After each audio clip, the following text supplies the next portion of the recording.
National conference के अध्यक्ष फारूक अब्दुल्ला ने उपराज्यपाल मनोज सिन्हा पर गंभीर आरोप लगाए हैं। फारूक अब्दुल्ला ने कहा कि उपराज्यपाल हर फाइल पर रोक लगा रहे हैं, जिसकी वजह से जनता के काम रुके हुए हैं। उन्होंने कहा कि उपराज्यपाल चुनी हुई सरकार को नहीं रोक सकते, वो फाइलों को अटकाकर काम में बाधा डाल रहे हैं। आपको बता दें कि एलजी की तरफ से बयान दिया गया था कि उमर सरकार बहाने ना बनाए स्टेटहुड का और काम पर ध्यान दे। उसी को लेकर यह बयान फारूक अब्दुल्ला की तरफ से दिया गया है। उन्होंने कहा है कि फाइलें अटकाई जाती हैं और काम नहीं करने दिया जाता।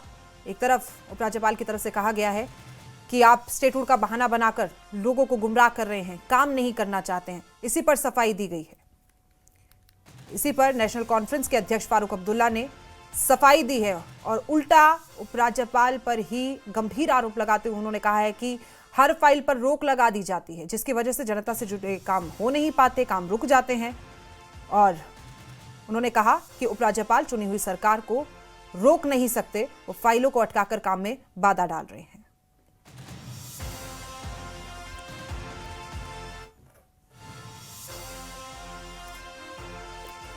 यही कहूंगा कि जम्मू कश्मीर पे मेहरबानी की नजर रखें और जो यहाँ पे तूफान आया था जम्मू में, उसके लिए ज्यादा से ज्यादा मदद करें कि यहाँ के लोगों की मुश्किलें दूर हो। स्टेट हुड के भी हम उनसे दरखास्त करते हैं कि उसमें भी नजरसानी करके जल्दी हमें स्टेट हुड रिटर्न कर दें। मैं इलेक्शन पे यही कहूंगा कि हर कोई जो शख्स है जो इलेक्शन लड़ता है उम्मीद करता है अच्छा, हम भी उम्मीद अच्छी करते हैं। हो रहे हैं। देखिए आपके सामने है दरबार मुंह, आहिस्ता आहिस्ता चलते हैं। अभी 4 साल और हैं, उसमें और भी पूरे हो जाएंगे। वो फाइलों पे बैठे हुए हैं। मैं उम्मीद करूंगा कि वो फाइलें छोड़ के भेज दें अब रियासत की हुकूमत को। होने चाहिए, क्यों नहीं होने चाहिए? लोगों की हुकूमत है, लोगों ने इसको वोट दिया है, होना चाहिए वो इम्प्लीमेंट। अब आइए आपको एलजी मनोज सिन्हा का वो बयान सुनाते हैं जो उन्होंने उमर सरकार पर दिया था। दरअसल हाल ही में एलजी मनोज सिन्हा ने उमर सरकार को बहाना ना बनाकर काम करने की नसीहत दी थी। उन्होंने जम्मू कश्मीर में स्टेटहुड की मांग को लेकर कहा था कि सरकार को अपनी शक्तियों का इस्तेमाल करना चाहिए, काम के लिए स्टेटहुड का बहाना नहीं चलेगा। एलजी मनोज सिन्हा ने खरे खरे शब्दों में किस तरह स्टेटहुड को लेकर अपनी बात कही थी, सुनते हैं। कौन सी बात हो गई है? मैंने यूटी बने, जब जम्मू कश्मीर यूटी बनी तब से लेकर के आज की यात्रा के बारे में मैंने संक्षेप में थोड़ा विवरण बताया है। जिस दिन ये प्रस्ताव देश की संसद पारित कर रही थी, उस दिन ही भारत के गृह मंत्री जी ने देश की संसद में 3 बातें कही थी। पहली बात कहा था डिलिमिटेशन फर्स्ट, दूसरी बात कही थी असेंबली इलेक्शन सेकेंड, और तीसरी बात कही थी स्टेटहुड एट अप्रोप्रिएट टाइम। लेकिन कुछ लोगों को ज्यादा तकलीफ है। मैं जानता हूं कि जब चुनाव विधानसभा के हुए तो सबको स्थिति बड़ी स्पष्ट थी कि चुनाव संघ राज्य क्षेत्र की विधानसभा के हो रहे हैं। ये बहाना नहीं चल सकता है कि स्टेटहुड मिलेगा तभी काम होगा। उसके अलावा भी सारे अधिकार सरकार के पास हैं और मैं इसलिए आज जोर देकर के कहना चाहता हूं कि लोगों को बेवकूफ बनाने का काम बंद करना चाहिए और अपने अधिकारों का प्रयोग करके जम्मू कश्मीर के नागरिकों की भलाई के लिए काम करना चाहिए। इतनी बात कहता हुआ मैं आप सबसे हृदय से धन्यवाद देता हुआ अपनी बात पूरी करता हूँ। धन्यवाद। समीर भट्ट हमारे सहयोगी ज्यादा जानकारी के साथ इस खबर पर हमारे साथ मौजूद है। समीर, कैसे देखते हैं आप फारूक अब्दुल्ला के इस बयान को, जो उन्होंने कहा कि फाइलें तो आपकी तरफ से ही अटका दी जाती हैं?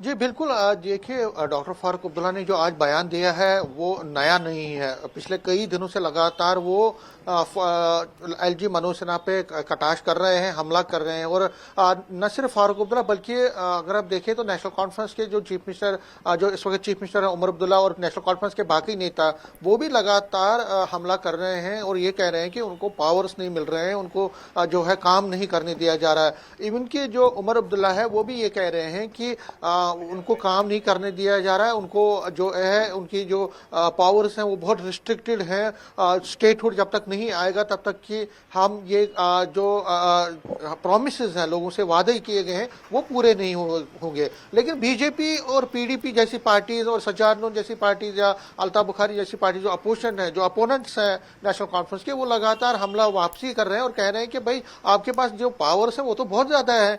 बीजेपी ये कह रही है, पीडीपी ये कह रही है कि स्टेटहुड में यूटी में आपको सिर्फ जो सिक्योरिटी है, जो होम है, उस पर आपका कब्जा नहीं है या आपका एक तरह से हम कहें कंट्रोल नहीं है। बाकी तो सभी चीजों पे आपका कंट्रोल है। आपके पास डिपार्टमेंट से आप काम क्यों नहीं कर रहे? आप बहानेबाजी कर रहे हैं। तो ये जो बेसिकली क्या है कि यूटी के इशू पे, जो स्टेटहुड के इशू पे लगातार अगर आप देखें तो दोनों तरफ से हमले हो रहे हैं और जवाबी हमले हो रहे हैं। लेकिन सबसे ज्यादा इसमें कौन पिस रहा है? उसमें आम लोग पिस रहे हैं। अगर आप आज की बात करें तो पिछले लगातार कई दिनों से या एक साल के दौरान डेली वेजर्स का इशू ऐसे ही पड़ा हुआ है। इसके साथ जब बेरोजगार लोग हैं उनका पड़ा हुआ है।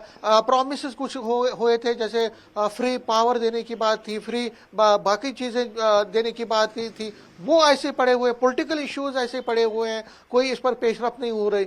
लेकिन अब जो है एक साल से, क्योंकि नेशनल कॉन्फ्रेंस ये सोच रही है कि उनको स्टेटहुड नहीं मिला, रियासत का दर्जा नहीं मिला है, यहाँ पे उनके पास इतने पावर्स नहीं है, तो इसलिए अब डायरेक्ट हमला बोल रहे हैं फारूक अब्दुल्ला। और कुछ दिनों पहले भी उन्होंने ये बात कही थी कि एलजी जो है फाइलों पे बैठे हुए। आज उन्होंने उस चीज को फिर रिपीट किया है। लेकिन जब हमने बीजेपी से इनसे बात की तो वो कह रहे हैं कि ये एक बहानाबाजी हो रही है और बहानेबाजी के अलावा कुछ भी नहीं है। तो फिलहाल जवाबी एक हम बीजेपी तो कह रही है बहानेबाजी हो रही है, तो इधर से क्या हो रहा है? एक बार हमारे दर्शकों को साफ साफ बता दीजिए कि उपराज्यपाल की तरफ से जब कहा गया कि बहाने मत बनाओ, काम करो, उसके बाद उन्होंने कह दिया तो काम तो आप ही नहीं करने दे। ऐसे कौन कौन से विभाग होते हैं जो उपराज्यपाल के पास होते हैं, और क्या एनसी ठीक बोल रही है या वो सच में काम से भाग रही है?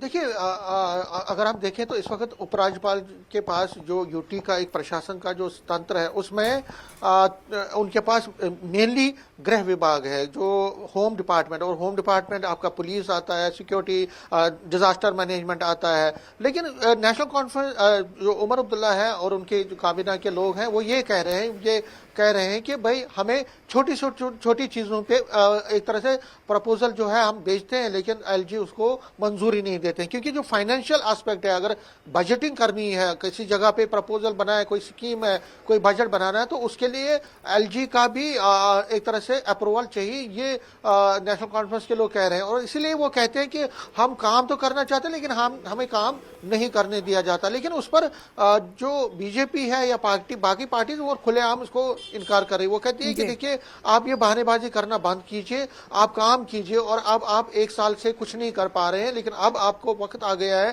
कि अब आप काम करके आगे बढ़िए। फिलहाल जिस तरह से मैंने कहा, उमर अब्दुल्ला से जब मैंने पूछा कि क्या आप स्टेटहुड के इशू पर आगे चलेंगे, तो उन्होंने कहा कि स्टेटहुड अभी एक, हम कह सकते हैं कि स्टेटहुड एक स्टार्ट है, हम इसके आगे भी जा सकते हैं, और स्टेटहुड के अलावा भी हमारे पास और भी विकल्प है। मीन्स के के लिए हम सुप्रीम कोर्ट भी जा सकते हैं, उसका भी जायजा ले सकते हैं कि हम क्या सुप्रीम कोर्ट जाएं या एक पार्टी के तौर पर supreme chief minister as a party वहां पे जाए, तो वो भी एक ऑप्शन उन्होंने बना के रखा है। तो फिलहाल जो दावे हैं, हमले हैं, काउंटर हमले हैं, उनका जो दौर है वो चल रहा है, लेकिन आगे देखना पड़ेगा कि ये कहां पर पहुंचता है। ये जो सियासत, जाहिर तौर पर ये देखना जरूरी है कि रुकेंगे कहां इस तरीके के बयान। ठीक है, आप बने रहिए हमारे साथ। आरएस पठानिया बीजेपी एमएलए और प्रवक्ता भारतीय जनता पार्टी से हमारे साथ मौजूद हैं, और इमरान काजी एनसी स्पोक्सपर्सन हमारे साथ मौजूद है। आप दोनों का बहुत बहुत स्वागत है। काजी साहब, आपके पास आते हैं, एक ही बात बता दीजिए कि कौन सी फाइल आपकी रुकी हुई है, क्या काम है, कौन सा नहीं हो पा रहा है, सीधा इसके बारे में बात करते हैं, कोई इधर उधर की बात नहीं करते हैं।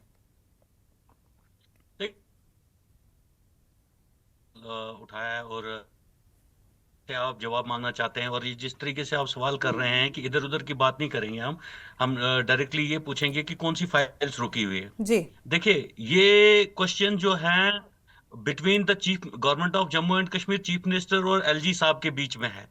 एक तरफ से गवर्नमेंट क्वेश्चन रेज कर रही है कि हमारे काम नहीं हो रहे हैं, उसका जो किसके लिए बोल रहे हैं, वो एलजी साहब के लिए जी। आज डॉक्टर साहब ने भी सवाल उठाया, किसके लिए उठाया? एलजी साहब के लिए। इसका जो जवाब साहब को देना चाहिए। अगर कोई फाइल्स नहीं रुकी हैं, फाइल्स पे टाइम नहीं लिया जा रहा है, टाइमली काम नहीं हो रहा है, तो इसका जवाब एलजी ऑफिस से आना चाहिए, ना कि भाजपा के दफ्तर से आना चाहिए। क्वेश्चन रेज एलजी साहब पे हो रहा है। लोग जवाब एलजी साहब से चाहते हैं कि आप नेशनल कॉन्फ्रेंस को जवाब करो कि क्यों नेशनल कॉन्फ्रेंस ऐसे एलिगेशंस लगा रही है। ये जवाब जो है वो एलजी ऑफिस से आना चाहिए। लेकिन हम देख रहे हैं कि यहां भाजपा के लोग स्पोक्स पर्सन बने हुए हैं एलजी ऑफिस के। नहीं तो सर देखिए, मैंने ये बात इसलिए कही क्योंकि 2-3 दिन से इस तरीके के बयान सामने आ रहे हैं, और अगर फिर हम सुई वहीं घुमा देंगे, फिर उन्हीं बयानों पर एलजी ने ये कहा, आपकी तरफ से पहले ये कहा जाता है, पहली बार तो नहीं आए हैं ना इस तरीके के बयान, हमेशा आते रहते हैं। तो कोई तो ऐसा काम होगा जो आप मांग कर रहे होंगे पुरजोर तरीके से कि ये होना चाहिए, और वो नहीं हो पा रहा है। ऐसा कोई एक काम है? देखिए, मैं आपको बताऊंगा, अभी आपने ऑनरेबल चीफ मिनिस्टर साहब से सुना होगा जी। कितनी बार उन्होंने बोला कि हमारी यूनिवर्सिटीज के इश्यूज हैं, उनके वीसीज अपॉइंट नहीं हो रहे हैं, आपका एसकेआईसीसी का इशू है वो नहीं हो रहा है, आपका एडवोकेट जनरल का मसला है वो नहीं हो रहा है। ऐसे ऐसे बहुत सारे इश्यूज हैं। और अभी आप अपने प्रवक्ता से बात कर रहे थे, उन्होंने आपको क्लियरली बोला, देखिए अगर आप कहते हैं हम ये तासुर दे रहे हैं लोगों को कि health department, education department, PHE department, या जितने भी होम और लॉ एंड ऑर्डर को छोड़ के जितने भी डिपार्टमेंट है वो गवर्नमेंट के अपने हाथ में है, इसका मतलब उनका सारा कंट्रोल जो होना चाहिए, उनमें कोई भी प्रपोजल या अप्रूवल की जो पावर होनी चाहिए, अथॉरिटी होनी चाहिए, वो गवर्नमेंट के पास होनी चाहिए। ठीक है। अगर उन सब चीजों की फाइल्स भी एलजी साहब के पास, अप्रूवल के पास जाएंगे, फिर आप कैसे कह रहे हैं कि गवर्नमेंट के पास ये सब? चलिए ठीक है, पठानिया साहब जवाब दीजिए इस बात का, और कहिए, बताइए कि अधिकार अगर मांग रहे हैं सर, 3 वायदे आपकी तरफ से किए गए थे, 2 उसमें से पूरे हो गए हैं, अगर एक मांग है स्टेटहुड की, तो वो सही समय आपकी तरफ से कब आएगा? जब बार बार अधिकारों को लेके सवाल उठता है तो कहां दिक्कत आ रही है? मैं साफ और स्पष्ट और बड़े थोड़े शब्दों में डायरेक्ट के विषय पे आते हुए, जी, this is no issue. National Conference ने रिऑर्गेनाइजेशन एक्ट के तहत चुनाव लड़ा। नेशनल कॉन्फ्रेंस जानते हुए, मानते हुए, समझते हुए कि रिऑर्गेनाइजेशन एक्ट में चुनी हुई सरकार का क्या दायरे हदूद रहेगा, इन्होंने चुनाव लड़ा। जम्मू कश्मीर के लोगों ने इनको वोट दी। मोटा मोटा आप सवाल पुट कर रहे थे, आपको बता नहीं रहे थे, मैं बताऊं। लॉ एंड ऑर्डर एक विभाग है सिर्फ जो लेफ्टिनेंट गवर्नर महोदय के पास। टोटल जो डिपार्टमेंट है वो टोटल के total department national conference Congress सरकार के पास है जम्मू कश्मीर में। बट डेली गवर्नेंस करने में ये बिल्कुल भी विफल रहे। एक भी फाइल देखें, मैं लेफ्टिनेंट गवर्नर महोदय का या एलजी ऑफिस का, राजभवन का प्रवक्ता, ना उनका इंटरप्रेटर, ना उनका समर्थक, ना उनका spokesman, but we are the principal opposition party. आप लोगों को झूठ, फ्रॉड, घुमा के फिरा के लोगों को जब मिसलीड करने का आप काम कर रहे हैं, तो क्या हम लोगों में जाके एक पोजीशन भी क्लैरिफाई नहीं करें? आपको, मुझे तो समझ नहीं आती आपको परेशानी क्या है इसमें। मैं आपको पूछना चाहता हूं, जस्ट मैं डेली गवर्नर, ये तो सवाल नहीं पिन पॉइंट करूं, मैं पिन पॉइंट करूंगा। 25-26 तारीख को जम्मू खित्ते में, विशेषकर जम्मू कश्मीर में, बल्कि जम्मू में, मैं अपने जिले की बात करूं जहां से मैं विधायक हूं, जिला उधमपुर में 10,000 घर इफेक्टेड हुए। 10 में से 3,500 टोटली या फिर सीवियरली इफेक्टेड हुए। तो मेरा सवाल है सरकार से कि वो 3,500 लोग कहां रहते हैं आज तक? यू हैव नॉट डिसाइडेड अभी तक। 1 रुपया ना आपने उनको दिया। आपने विधानसभा में झूठ बोला, हम 5 मरले जमीन दे रहे हैं। मीमो कहां है? ऑर्डर कहां है? Can you go to any tehsildar और तहसीलदार उसको सवाल पुट करें, भाई कितने केसेस 5 मरला वाले आपने प्रोसेस किए? जो सरकारी जमीन पे जिनके मकान गिरे उनके लिए आपका क्या पॉलिसी है? जिनके जंगलात से मकान गिरे वहां आपका क्या पॉलिसी? हालांकि हमने सुझाया, मैं 1.5 महीना वो मुख्यमंत्री कार्यालय में मैंने लेटर दिया है, अरे भाई मैं अपने सीडीएफ से देना चाहता हूं, आप मुझे मेरा सीडीएफ भी परमिट नहीं करे। अब आप कह रहे 50 लाख देना होगा, मैं 2 करोड़ मांग रहा हूं, और हालांकि मेरा अपना सीडीएफ है, मेरा डिस्क्रिप्शन है, आप उसकी परमिशन भी नहीं दे रहे हमें। तो ये डेली गवर्नेंस आप करने में, आपदा के वक्त में भी आप बहुत बड़ा अटर फेलियर साबित हुए हैं।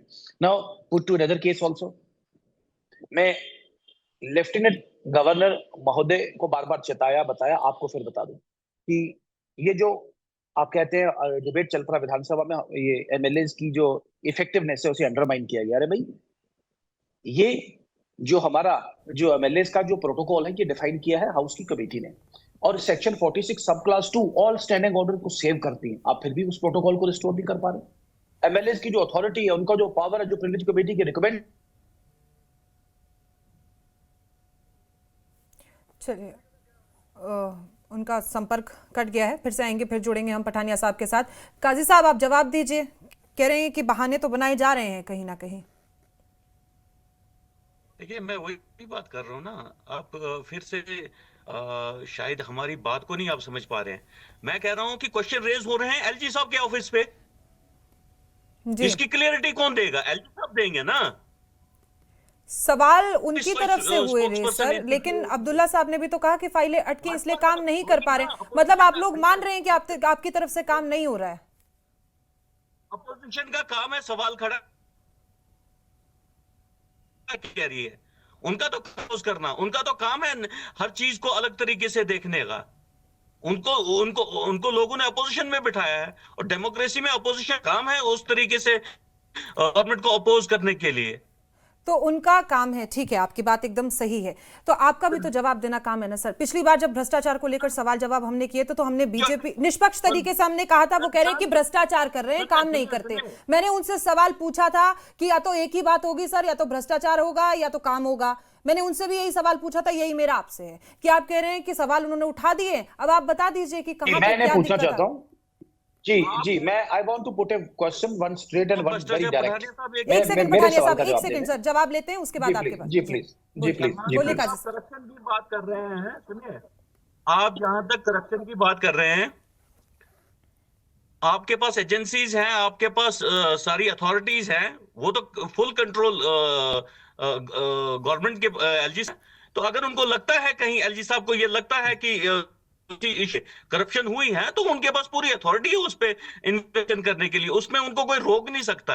या गवर्नमेंट ने कहीं उसके लिए ये नहीं बोला। चलिए काजी साहब, आपकी आवाज थोड़ी कट कट के आ रही है, आप फिर बोलेगा। जी, आप पठानिया साहब दीजिए जवाब, अपनी बात पूरी कीजिए, क्या कहना चाह रहे थे सर? लिखित जी, मैं देखें, हमने विधानसभा के पटल पे एक बड़ा साफ स्पष्ट सवाल पूछा है। एक डिवीजन, टेस्ट डिवीजन, जिस डिवीजन से पीडब्ल्यूडी मिनिस्टर भी आते हैं, 21 काम सिंगल टेंडर को अलॉट हुए। क्या ये करप्शन नहीं तो और क्या है, मुझे बताओ। डाक बंगला सुंदरबनी का काम चल रहा है, नौशहरा का, अभी तक टेंडर खोला नहीं, आपने उसका छत डाल दिया हुआ। क्या ये करप्शन नहीं तो और क्या है। जम्मू कश्मीर में इलीगल माइनिंग का हब बना हुआ है।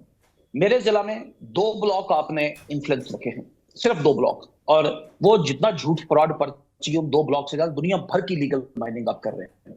आपके अपने जम्मू में, अब क्या बताऊं, अब आपके समझिए, आप ही के परिवार से एक ही क्रशर चलता है, बाकी किसी को परमिशन आप लेने नहीं देते। कठुआ में आपने मोनोपोली बना के रखी है। अरे भाई, लूट लिया आपने इस 1 साल में। लूटने में, जब लूटने की बारी आती है या सिंगल, तब नहीं आपको पावर दिखाई देती। लेकिन जब लोगों की बहबूदी, लोगों की तरक्की, लोगों की एक लोगों के भले के लिए जब काम करना हो, तो तब आपको रियासत दिखाई देती है उसमें। मैं आपसे सवाल पुट कर रहा था कि आपने एमएलए के इंस्टीट्यूशन को अंडरमाइन कर दिया। आपने 3 लाख का जो पंचायत में एक टेंडर होता था, आप उसे रिस्टोर करने के लिए तैयार नहीं। आप एमएलए के प्रोटोकॉल को रिस्टोर करने के लिए तैयार नहीं, जबकि भारत सरकार ने उसके लिए बिल्कुल एक सेविंग क्लॉज करके प्रोटेक्ट करा जम्मू कश्मीर को। और you have prove to be an utter failure. आपके विधायकों ने, मेरी बात सुन ले साहब, इस बार विधानसभा में नेशनल कॉन्फ्रेंस के विधायकों ने खुद सरकार के विरुद्ध कहा कि सरकार विधानसभा जब भाग रही है, सरदार के जो जवाब है वो अनसेटिस्फैक्टरी है। जो मुख्यमंत्री साहब के दाएं बाएं आगे पीछे बैठते हैं, उन्होंने कहा है 2 एसटी एमएलए, आप हीट देखें, मेरे क्षेत्र में भी गुज्जर बकरवाल एसटी के जो लोग वो डिस्प्लेस हुए, आपके 2 विधायकों ने मुझे मेरा सपोर्ट किया है, कोकरनाग वाले और कंगन वाले, जिन्होंने ओपनली विधानसभा के पटल के कहा कि गुज्जर बकरवालों को हरास किया जा रहा है उसमें। तो ये अकाउंटेबिलिटी ये आप नहीं ऑन करेंगे, या इसमें भी आपको रियासत, अरे भाई रियासत पे मैं आ जाऊं, जम्मू कश्मीर रियासत है, रियासत रहेगा और रियासत बन के रहेगा। ये भारत सरकार का कमिटमेंट है, and we have said it in our supreme court, हमने सुप्रीम कोर्ट में कहा, संसद में कहा, लाल किला के प्राचीर से कहा, और बहुत जल्दी जम्मू कश्मीर रियासत बनेगा। लेकिन आपकी फेलियर्स का कम से कम तो बंडाबार हो पाए ना, आपका अटर फेलियर तो कम से कम लोगों के सामने आ पाए। आपने एक बहुत बड़ा गवर्नेंस डेफिसिट करके लोगों को झूठ बोल के, झूठी गारंटियां देके आपने एक तमाशा, एक नया माहौल खड़ा कर दिया। लेकिन उसके बावजूद भी जम्मू कश्मीर के लोगों की उम्मीदों पे, उनकी तवक्कात पे आप उतर नहीं पा रहे। आपके मिनिस्टर, आपकी सरकार, आपके ऑफिसर साहब दिन ब दिन भ्रष्टाचार चरम सीमा पे, लूट बची हुई है, लूट। मैंने मेरे सवाल के माध्यम में, आप भी प्लीज इनसे जवाब लें, 350 करोड़ रुपया गवर्नमेंट ई मार्केटिंग के माध्यम से हर साल का चूना लगाते हैं हम सरकार को। और गवर्नमेंट मार्केटिंग में जो आप लोग लेते हैं ठीक। उन लोगों को नहीं, वो फर्मों के खाते में पैसे डालते हैं। जो लोग काम करने वाले हैं उनका आप बायोमेट्रिक करते नहीं। इसका मतलब सरकारी मुलाजिम भी नहीं लग सकता और जो कच्चा है वो पक्का भी नहीं हो सकता, लेकिन 350 करोड़ रुपए का आप चूना लगा रहे हैं हर साल। चलिए ठीक है पठानिया आपका साहब, किसी वजह overall- से उनका नेटवर्क नहीं है जी। तो वो आपके जवाब नहीं दे पाएंगे अभी तो सारे सवालों के, क्योंकि जी। आपने तो नाम लेके उनको बोल दिया। पूछा जाता उनसे ये सवाल कि आखिर नेशनल कॉन्फ्रेंस के खुद विधायक जब सरकार को लेकर घेर रहे हैं उन्हें ही पटल पर, तो जवाब जरूर लिया जाता। फिलहाल आपका बहुत बहुत शुक्रिया न्यूज 18 के साथ जुड़ने के लिए। तो इसी के साथ बुलेटिन में फिलहाल इतना ही, मुझे दीजिए इजाजत और आप देखते रहिए न्यूज 18 JKLH। धन्यवाद।